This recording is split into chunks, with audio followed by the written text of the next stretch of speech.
അങ്ങനെ ജാസ്മിനും ഗബ്രിയും തമ്മിൽ പിരിഞ്ഞിട്ടില്ലെങ്കിലും അങ്ങോട്ടും ഇങ്ങോട്ടും അധികം അറ്റാച്ച്മെന്റ് ഇല്ലാത്ത രീതിയിലാണ് ഇപ്പൊ കളിക്കണത്. നമ്മൾ ഇന്നലെ കണ്ടതാണ്, ഒരുമിച്ചല്ല കിടന്നത്. ജാസ്മിൻ നേരത്തെ കിടന്നുറങ്ങിയിട്ടുണ്ട്. റസ്മിന്റെ കൂടെ പുറത്തായിരുന്നു ഗബ്രി ഉണ്ടായിരുന്നത്, ഈ കാര്യങ്ങളൊക്കെ സംസാരിച്ചുകൊണ്ട്. അപ്പൊ ഇന്ന് രാവിലെ തന്നെ ജാസ്മിൻ വളരെയധികം എന്താ പറയാ, ആരോടും മിണ്ടാതെ ഇങ്ങനെ ഒറ്റയ്ക്കിരുന്ന് ആ രീതിയിലൊക്കെയാണ് കാണിച്ചു കൂട്ടുന്നത്.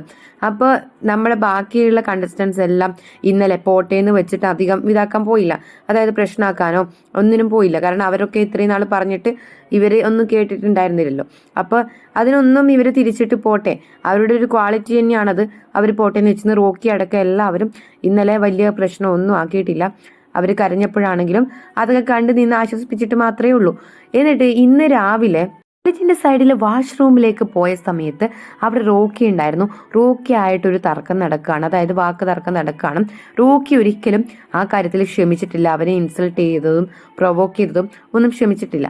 അപ്പൊ ആ കാര്യത്തിൽ ജാസ്മിൻ പോയിട്ട് റോക്കിയോട് പറയാണ്, എൻ്റെ പൊന്നു റോക്കി, എന്നെ ഒന്ന് വിട്, എന്നെ ഒന്ന് ഒഴിവാക്കി വിട്, എന്നെ 2 ദിവസത്തേക്ക് എന്നെ ഒരു പ്രശ്നത്തിലും ഒന്ന് കൊണ്ടുവിടാതെ എന്നുമായിട്ട് അടിയാക്കാതെ ഇരിക്ക് എന്ന് പറയുന്നുണ്ട്.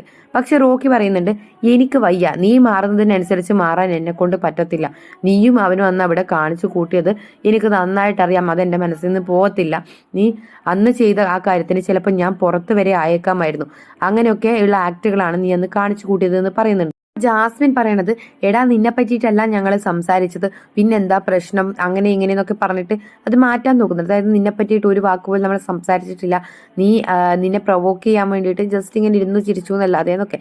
പക്ഷെ ആ ഒരു പ്രൊവോക്ക് ചെയ്ത രീതി എന്ന് പറയുന്നത് വളരെ മോശം രീതിയായിരുന്നു. റോക്കിക്ക് ഒരിക്കലും അത് മറക്കാൻ പറ്റത്തില്ല. കാരണം എന്തോ ഭാഗ്യത്തിനാണ് റോക്കിയുടെ കയ്യിൽ നിന്ന് ഇടി അവർ വാങ്ങിക്കാതിരുന്നത്.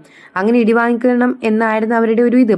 കാരണം എന്നാലേ റോക്കിനെ പുറത്താക്കാൻ പറ്റൂ. റോക്കിനെ പുറത്താക്കാൻ വേണ്ടിയിട്ട് ഏതൊരു പ്രൊവോക്കിംഗ് കൂടി ആയിരുന്നു അത്. അപ്പൊ എന്തായാലും റോക്കിക്ക് അത് മനസ്സിലുണ്ടാവും, റോക്കി അത് മറക്കത്തില്ല. അപ്പോ പ്രേക്ഷകരാണെങ്കിൽ പോലും ഇത് കണ്ടു നിൽക്കുന്ന പ്രേക്ഷകർ ഒരിക്കലും ഇത് മറക്കത്തില്ല. കാരണം റോക്കി അത്രയധികം മോശം രീതിയിൽ ഒരു ഇൻസൾട്ടിങ് രീതിയിലായിരുന്നു പ്രൊവോക്ക് ചെയ്തിട്ടുണ്ടായിരുന്നത്.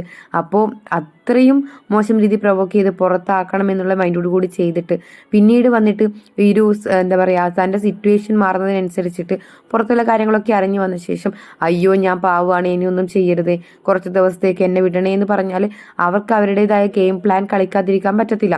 ഇന്നലെ ഓൾറെഡി അവരൊക്കെ വിട്ടു പോട്ടേന്ന് വിചാരിച്ച് ആശ്വസിപ്പിക്കുകയും കാര്യങ്ങളൊക്കെ ചെയ്തു. എല്ലാവർക്കും മനസ്സിലായിട്ടുണ്ടാവും, പുറത്തെ കാര്യങ്ങളെല്ലാം അറിഞ്ഞിട്ടുണ്ടാവും എന്നുള്ള കാര്യം. പക്ഷേ എന്നിട്ടും അവർ അതിൻ്റെതായ മാന്യത കീപ്പ് ചെയ്തിട്ടാണ് നിന്നിട്ടുള്ളത്. റോക്കിക്കും അവർക്കും അവരുടേതായ ഗെയിം കളിക്കാതിരിക്കാൻ പറ്റത്തില്ല.